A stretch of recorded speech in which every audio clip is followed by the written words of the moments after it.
उलमा उठा लिए जाते हैं। जब हम उलमा की बेइज्जती करते, जब हम किसी आलिम दीन पर 376 का धारा लगाकर जेल में डलवाते, जब हम किसी आलिम दीन के ऊपर 153A, 307, 302, 305 की धारा लगाकर उन्हें जेल के अंदर डालते, हम मोमिन कलिमा पढ़ने वाला, जब हम मुसलमान अपनी आपसी रंजिश की वजह से उसको दुनिया के सामने जलील करना चाहते हैं, तो ऐसी हमारी इन हरकतों की वजह से अल्लाह तबारक व तआला उलमा को उठा लेता है।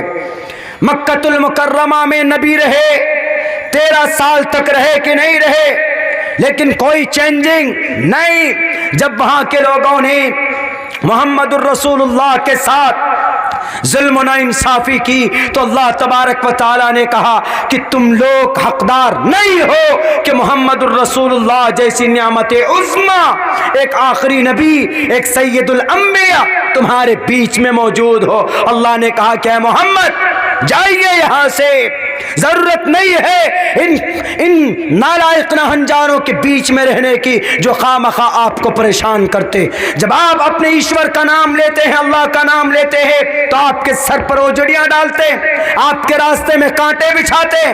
क्यों दुश्मनी करते हैं ये?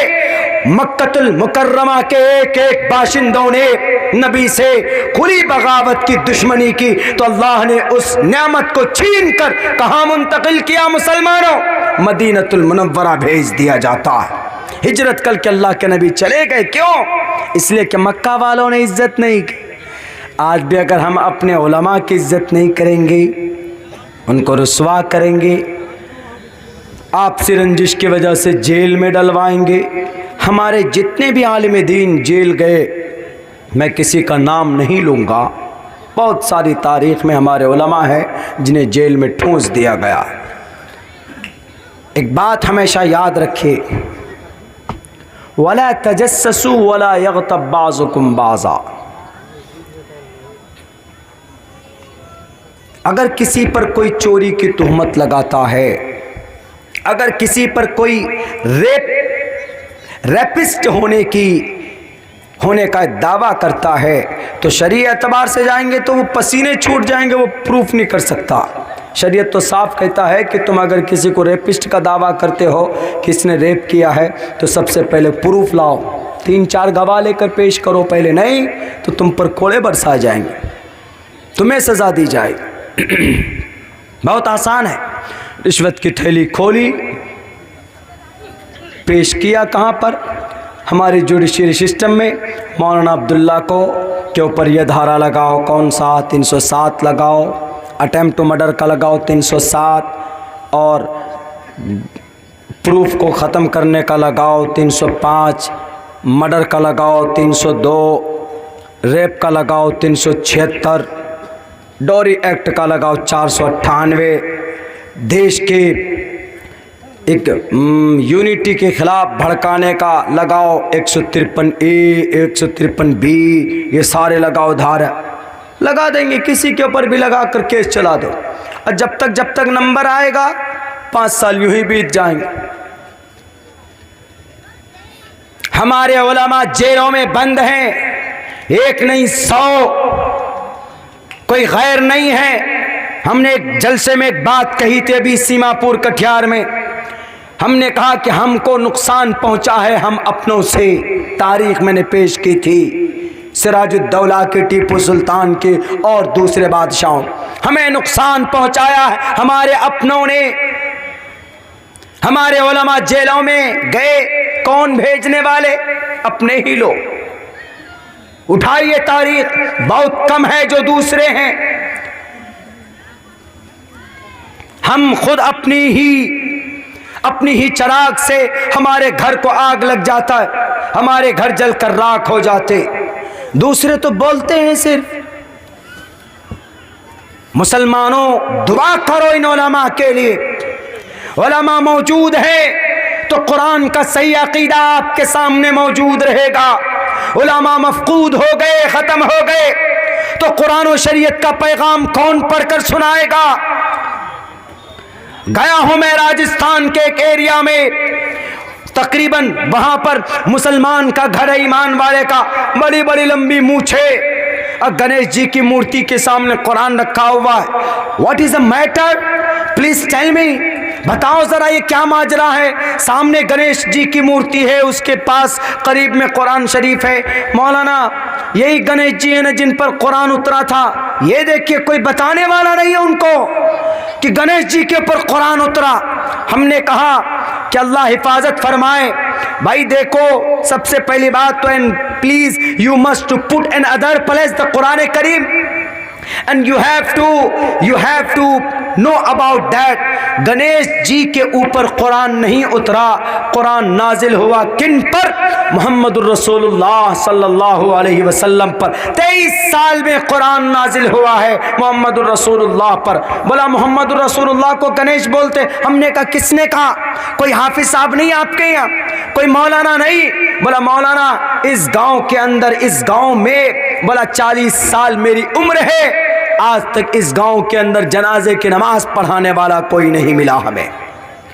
हमें बताया किसी ने तो हम गए 90 किलोमीटर दूर से आपको बुला कर लाए, आपके मदरसे से बच्चों को बुला कर लाए कि हमारे अब्बा का इंतकाल हुआ है, उनकी तदफीन तो ऐसी ही हो गई, उनका फ्यूनरल ऐसे कर दिया हमने, लेकिन अब चाहते हैं कि किसी ने बताया था कि कुरान पढ़कर, कुरान पढ़िए उनके लिए, दुआएं कीजिए उनके लिए कि अल्लाह उनकी मग़फ़िरत फरमाए, इसलिए हमने आपको बुलाया।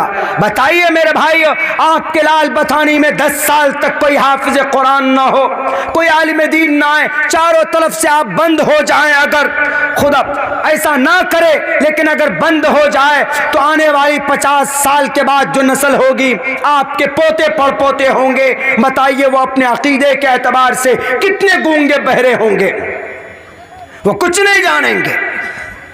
इसलिए अल्लाह के वास्ते, खुदा के वास्ते, हम लोग जो बड़ी बड़ी गलतियां कर बैठते हैं उलमा के ताल्लुक से, बिल्कुल बिल्कुल नहीं होनी चाहिए। और वो लोग जो अपने नाम के लिए, कुर्सी इक़्तिदार पर बैठने के लिए बड़े बड़े नामवर उलमा किराम को खामखा जेलों का, कोर्ट कचहरी का चक्कर कटवाते हैं, अल्लाह तबारक व तआला ख़ुद उनके साथ मामला करेगा। अल्लाह उनको हिदायत दे दे। ऐसे लोगों को बड़ा मकाम है एजुकेशन और तालीम का, उलमा किराम का। बहुनाम जन्म नामंते ज्ञानवान माम पर पद्दिग्यते वासुदेव सर्वमिति समहात्मा सुदुर्लभा। कितनी अच्छी बात कही गई संस्कृत के अंदर, यही बात कही गई कुरान करीम में, कुल हल यस्तविल लज़ीना यअलमून वल्लज़ीना ला यअलमून। हम उलमा को बहुत आसान समझ लेते, हम जनाब, हमारे समझने की वजह से मीडिया वाले भी गलत फहमी का शिकार हो जाते कि ये मुसलमान के बीच में उलमा हैं, बड़े सीधे सादे होते हैं। ये सीधे सादे नहीं होते, बल्कि अल्लाह तबारक व तआला के तरफ से इन्हें अल्लाह के नबी अलैहिस्सलातु वस्सलाम ने एक सर्टिफिकेट दी है दुनिया वालों कि ये नबी के वारिस हैं, और इन्होंने वो फरीज़ा अंजाम दिया है इस ज़मीन पर। दिया कि नहीं दिया बताओ? जब इस ज़मीन के ऊपर 3री सदी के अंदर जब अब्बासी सल्तनत के लोगों ने इस्लाम को धुंधला करने की कोशिश की, तो उन बातिल ताकत का मुकाबला किसने किया था? खालिद अद्दुर्योश ने किया था, सलामतुल सुहैम अस्सलामतुल अंसारी ने किया था। उठाओ, तारीख गवाह है मेरे भाइयों। जब अब्बासी सल्तनत के अंदर कुछ इख्तिदार में बैठे हुए कुछ लीडरों के जरिए से जब कुरान करीम के ऊपर इसकी डेफिनेशन बदलने की बात की गई, उस वक्त के बड़े आलिम दीन इमाम अहमद इब्न हम्बल सामने डटकर खड़े हो गए थे। मैं जानता हूं इस बात को कि उलमाए किराम जब जब आवाज बुलंद करते हैं, ये कौम उनकी मुखालफत जरूर करती है कि ये तो नेताजी की सपोर्ट करता है, ये फलां की जुबान बोलने लगा है। आज हम बुखारी पढ़ते हैं ना, सबसे पहले अल्लाह की किताब के बाद, कुरान के बाद, अगर इस ज़मीन पर अगर कोई ऑथेंटिक किताब है, अगर कोई मजबूत कोई हदीस की किताब है अल्लाह के कुरान के बाद, वो बुखारी शरीफ। इस बुखारी शरीफ को लिखने वाले कौन? कोई फरिश्ता नहीं है, बल्कि इसी ज़मीन पर पैदा होने वाले एक बहुत बड़े आलिम दीन, बुखारा के अंदर पैदा होने वाले, जिन्हें हम लोग इमाम बुखारी के नाम से जानते। इमाम बुखारी को उनके गांव से निकाल दिया था, फिर क्या हुआ बुखारा का जानते हैं? कम्युनिस्ट के जरिए से उस बुखारे की ईंट से ईंट बजा दी गई थी। आज सही तौर पर बुखारे के अंदर, बुखारा समरकंद ताशकंद के अंदर इस्लाम का नाम लेने वाला नहीं है। उलमाए किराम को बदनाम करोगे तो तुम नहीं, तुम्हारी नस्ल को बर्बाद कर दिया जाएगा। उलमाए किराम की बेइज्जती करोगे, जेल में डालोगे, तुम नहीं, तुम्हारे आने वाली खानदान को अल्लाह तबारक व तआला आसमान और जमीन से ले आसमान पर ऊपर ले जाकर पटक देखा, जैसे कि कौम लूत के साथ किया गया था। फजअलना आलिहा साफिलहा, उठाओ तारीख गवाह है। इमाम अबू हनीफा बहुत बड़े इमाम गुजरे हैं, अल्लाह तबारक व तआला ने उनसे काम लिया था। इमाम मालिक से काम लिया था, अल्लामा इब्न तैमिया से काम लिया था, और अल्लामा नौवी से काम लिया था। ये वो लोग थे हमारे भारत के अंदर जनाब। ऐसे जालिम आए हैं। एक बादशाह आया, उन्होंने शरीयत को मिटाने की कोशिश की, उन्होंने कुरान की जगह पर एक नई शरीयत लाने की कोशिश की। पता है क्या कहा लोगों से? लोगों से यूँ कहा कि ये कुरान 1200 साल पुराना हो चुका है, बल्कि 1000 साल पुरानी ये शरीयत है। हम एक नई दीन लाना चाहते, एक नई शरीयत लाना चाहते हैं। तो उन्होंने दीन इलाही के नाम पर एक नई शरीयत लॉन्च की, नई शरीयत। और उस शरीयत में हिंदू, मुस्लिम, क्रिश्चियन, जैन, जो क्रिश्चियन हमारे इस देश में हैं, ये क्रिश्चियन कौन लाया? वही बादशाह लाया, मुस्लिम बादशाह। नाम सुनकर बड़े ताज्जुब होगा आपको, अकबर बादशाह।